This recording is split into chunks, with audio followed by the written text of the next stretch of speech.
the community from what you've seen in your experience. You work here. Do you also live in the neighborhood? I live in Clinton Hill. Okay, Clinton Hill. So, but you come here and you work with a lot of artists and local communities, local community and organizations. Now, how would you characterize what you've been seeing, and talk a little bit about that experience? Well, well, my general experience with Bushwick has always been tied to the artistic community, and I have to be really honest about this. I never lived in Bushwick. I always partied in Bushwick as part of, you know, it used to be great around here. And it used to be a really like, it's not anymore. It's like now. Over the top. But yeah, the point is that this has always been a great, you know, almost like an incubator for the arts. I mean, with the artists to do those things. And I remember like being in Williamsburg and coming regularly here for studio visits, so that my initiation to the neighborhood has gone through that. And well, as Debbie said, you had this impression, you know, through the years of like how the neighborhood changed, you know, racially and in terms of like how, you know, the texture of the neighborhood changed.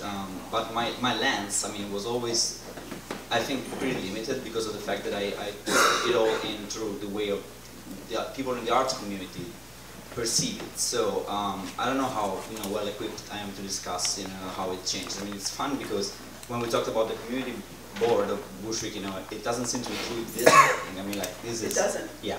So anyhow, I think they react with fear. I mean, I'm surprised you even asked why they, you know, why do you think they react with fear? Because they're intelligent and they're realizing, like, you know, that the classic New York pattern is at work. You know, it's like deploying in this neighborhood in the same way, you know, it happened everywhere else, and it's, you know, gentrification. You know, the arts have always been like some sort of like major vector of gentrification anywhere. I mean, like, I think it's kind of unavoidable. I mean, like, you know, we can be inside of it in a more or less respectful way and like be ourselves like proponents of like ways of like slowing this process down, like, or having it happen in a different way. But if the city is expanding, I think it will happen. I mean, it's happening right now. I mean, I wasn't able to find a home here. I mean, I relocated recently, and I said, like, well, you know, I work in Bushwick, I might as well live in Bushwick. You know, I wasn't able to find a place that I could afford. So I ended up living in Clinton Hill. I'm happy to live there and everything, but I thought it was ironic because my mind was still set in, like, you know, 2003, you know, mode, and I was like, well, yo, Bushwick is gonna be so cheap, like, jackpot, you know. No, not at all. I mean, I couldn't find any.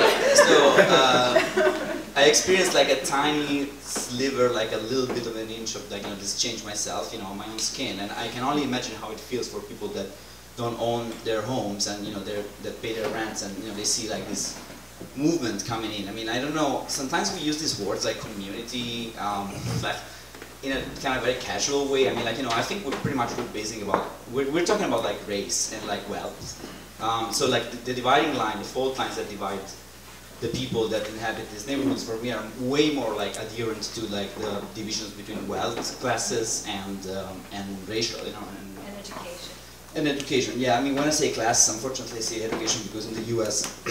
education is kind of like, you know, really, unfortunately, so tightly knit with, you know, your personal wealth that it's impossible to. So forgive me if I kind of like, but yeah, that's what I meant when I said class, you know. So the neighborhood is changing a lot, I guess, but the one thing that's great in Bushwick is that it's a really, really large neighborhood.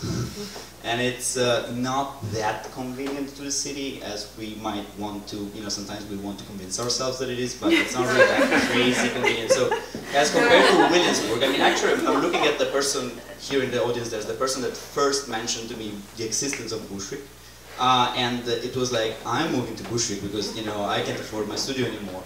And it was the first time I heard it, and that was a long time ago, it was 2003. I think, you know, I've seen Bushwick change a lot, but the change has not been so, I mean, exponential, and there's a lot of it. I mean, the neighborhood is really large. So if one thing I would say, like, it has like time to self-organize and like face this reality in a, you know, in a more proactive way, so that everybody involved in this, you know, changing process can also like try to influence it positively, and, you know, make it not just happen at random, like finding ourselves like, whoa, with a neighborhood that's turned upside down day to night. I don't think that will happen because there's also a lot, you know, being close to Williamsburg, where it also happened very fast. I think it's instructive, you know, for all of us, because we've seen a lot of things happen in Williamsburg that will also happen here. And like, I guess, you know, for one thing, maybe we would try to, you know, we could all try to like keep that in mind and like have it as an example. In terms of like practical things, I wouldn't know. Okay, and I did speak to some of the Williamsburg gallery owners that had ended up moving in Manhattan, like Ed Winkleman from Winkleman Gallery, Sarah Jo from Schroeder Romero Shredder, I think it's called now. Yeah. Part of the problem that they saw in the neighborhood was that one, that some of the newer people that are arriving weren't necessarily interested in art, like some of the early arrivals or the art community that sort of developed. But another thing was infrastructure, and I thought that was a little bit of a surprise to me. That they thought, for instance, the L train really played a big role in a lot of businesses not being able to actually function as fully as businesses. And when, you know, like for instance, we saw even here last year during Bushwick Open Studios, when the L train didn't run, let me tell you, it really impacts people even arriving from Williamsburg. I mean, never mind people from anywhere else in the neighborhood. It's a killer. Yeah, so what do you think in terms of infrastructure in the neighborhood? Well, you know, part of my business is a film and television studio. We do fairly big shows like Top Chef and some CBS productions. So when you know, we have a lot of events happening all the time, and I'm always trying to bring people into the cafe bar. I have a gallery attached to it, and you know, we always want to try to get as many bodies in there as we can, because we don't really have the kind of foot traffic you would want in a business like that. And the train is just constantly being shut down, and it just kills you. I mean, and that happened in Williamsburg when I had Brooklyn Fireproof as just an art gallery. And we would all get ready for some sort of, you know, all the galleries were working together to try to get bodies out there, and it's, oh, subway's down, you know. And they've been working on it since, I mean, forever, basically. I don't know what they should have a new tube by now, I mean, you know. So it's continuing pattern. I sort of gotten used to it now, where I'm like, you know, where is everybody? Oh, subway's shut down. And I think that did a number on the Williamsburg art scene. And I think it has a similar effect. That being said, I also feel it's kind of, you know, I'm in this strange position where I like Bushwick the way it was 6 years ago. When I first got here, it was very exciting to me, and I just saw all this potential, and I just was like trying to get as much space as I possibly could. And you know, my number will be up eventually. It'll be quite a while before my leases expire, but then I'm out. So, you know, and as having businesses here, I'm operating 5 businesses with my wife, we need to get people out here, but at the same time, I don't want to tell anybody about it. So I'm sort of caught in this sort of odd position where, you know, it's like, yeah, come on out and shoot your movie, but then go away. You know? Don't stay. You know, do those conversations come up? Do they talk about, you know, what it does to the community at all? Is that any part of the conversation? Do you mean ongoing repairs to the L train? No, for instance, yes. There are all kinds of nitty-gritty. I mean, if anyone has ever attended any community board in Manhattan or in Brooklyn or other places, you know that we're all about sidewalk repair and you know, that electrical light at this corner. And I mean, it's community board is just mired in very small things too. But I mean, I guess I just want to kind of take the conversation in a slightly different direction. I think one thing that's different about the Bushwick art community from maybe Williamsburg is that the owners of the galleries in Bushwick are mostly artists who do not necessarily have a commercial agenda at the top of their list. That's the way it's been. And in Williamsburg, I think success spoiled the Williamsburg galleries. They left because they started going to art fairs. Ed Winkleman told me this. And that they got so much money from it that they had to move to Manhattan. So I've heard that L train story, but I don't necessarily buy it. I don't see Storefront Bushwick or English Kills. Can you imagine moving to Manhattan? They did an art fair. I mean, they've done an art fair, but can you imagine them outside Manhattan? I mean, outside in Manhattan? I can't. I think we have a different... That's what Schroeder Romero said. Well, okay, I just want to, I think this panel will ultimately go in this direction, like where is the Bushwick art scene going? And I think that the artist-run galleries, which have been the backbone of things here and have not had a commercial agenda, are now provided with a different model, which exists in this building, which is that there are commercial galleries moving here. Stephanie Theodore. I remember Stephanie Theodore when she had a building on Lower Broadway in 1991.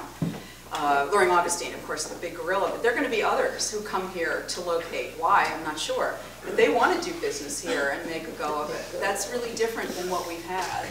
And I pose that as a question, what's that going to do to our art scene? So how about you, Carolina? Do you see anything specifically different about the art scene here in Bushwick? I mean, I think it is specifically different. I mean, from what? From like previous art scenes, from... You've done some research, you've sort of looked at, you've talked to people. Is there anything that sort of stood out?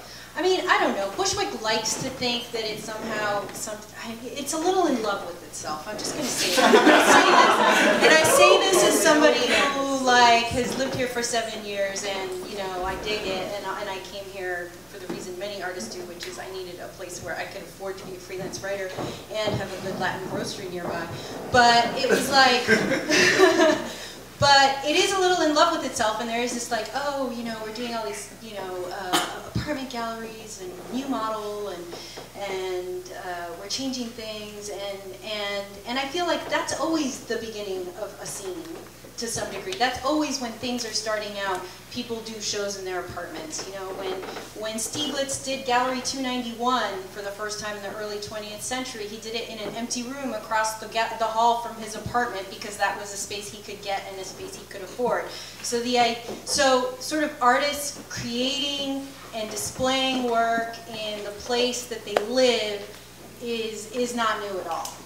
Sorry, guys. But I mean, there has been an interesting critical mass here, and I think part of it is the sheer numbers, part of it is the legions of art school grads who come here and move here and do shows in their studios and in their basements and on their rooftops. Like I went to a burger show on somebody's rooftop once. That was kind of amazing. But so there is this critical mass, but like you say, how long is this going to last? As the commercial wave comes in, that's going to change. And I think part of what happens with that commercial wave is that you get a little bit of a parachute effect. Because what happens with people who live here is I shop at the supermarket, I eat at the chicken joint, and I go to the Italian grocer on Knickerbocker. Well, people who come here to look at art at Loring Augustine are going to go look at art at Loring Augustine, and then maybe they'll eat at the sushi place at Roberta's, and then they're over and out.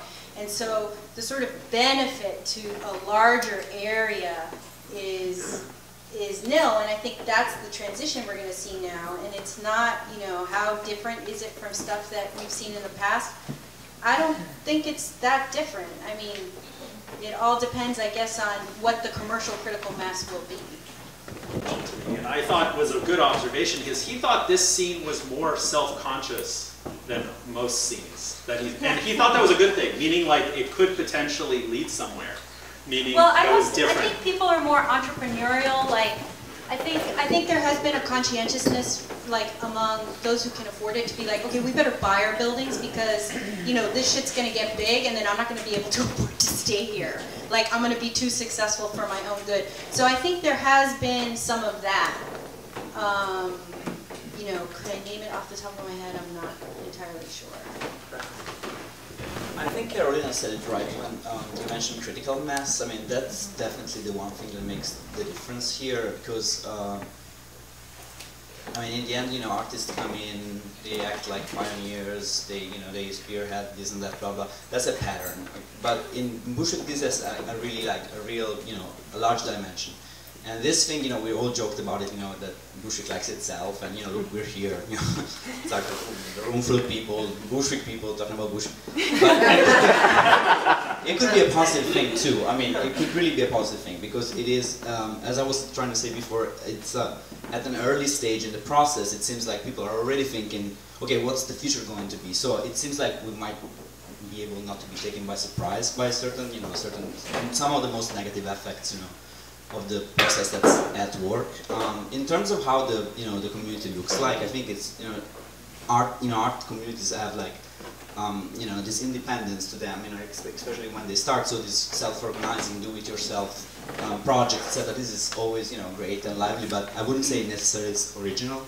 one thing that I saw in Bushwick a lot, and I, you know, in this room there are like several people who wrote about this and agreed, you know, to some degree with what I'm about to say, is that it's interesting that several people noted how it kind of immediately went into the commercial anyhow. I mean, it's a smaller type of commercial ventures, like more like friendly, like, you know, like Deborah's Gallery or like. But at the same time, you know, they want to be self-sufficient from the get-go. I mean, there is not, you know, this kind of like far-flung idealism, but it's a very pragmatic scene where people say, or like Carolina said, like, you know, let's buy this place. You know, like it seems like there's this is a very distinctive thing, you know, where people like get really immediately organize themselves in a more practical way to make things happen and make sure that also that they last, you know, for a while. So I think, you know, that's it. A decade or so, arts funding has sort of disappeared. Like, I mean, if you're going to do something in the arts nowadays, you almost have to be self-sufficient. I mean, and I wanted to raise that issue, but after. Well, I think one of the things about Bushwick that feels a little different to me than Williamsburg, and I went through the whole Williamsburg thing, is, and what gives me pride about all my tenants is this. I think the recession has a little bit to do with it as well. It's this entrepreneurship, and I think, you know, the idea of like being discovered and becoming a famous painter is kind of like everyone sort of knows, you know what, that probably isn't going to happen. But I'm gonna go and I'm gonna get a space where I can be a micro manufacturer and I can create a product that I can sell and I can be creative with my business. So it's almost like art is kind of evolving into this thing that is going to pay my bills, and maybe I'm going to have 1 employee, 2 employees, but I'm going to keep my operation small, and I'm going to be able to navigate and survive in this like fast-moving economy where, you know, if you're not quick and if you're not creative, you know, your business doesn't survive. If you're not artistic in business today, you're gone, and in seconds. I mean, it takes just the time it takes for someone to Twitter a bad review about my cafe. It's like, oh, what happened? You know, it's like, you know, the barista had a bad day and treated someone bad. It's like, please stop. You're gonna shut my doors down, just like that. You know. So, you know, I think that's what I like about Bushwick. When I walk through my halls and I see my tenants and what they're manufacturing. And I care. You know, honestly, I care a little bit less about the whole art thing. It's that people are making something, that they're productive, and they're putting something new out there that their passions are behind. That, to me, is exciting. And that is what Bushwick represents to me. Every door that's closed is something exciting is happening there. And they're selling that product, they're making a movie, they're recording a soundtrack, and they have hopes and dreams that they're fulfilling. And they're sort of, the reality is sort of set in a little bit. Like, this life is hard. And I better just hustle and make something happen. And that to me is what I see when I walk around. Who's the congresswoman for the district. And I was kind of a little shocked when I was looking at her list of organizations she's received money for. And I think there was only 1 organization on that list that was an arts organization. And it made me wonder, what is it that statewide or federally or locally, why are we getting the support we need as a community?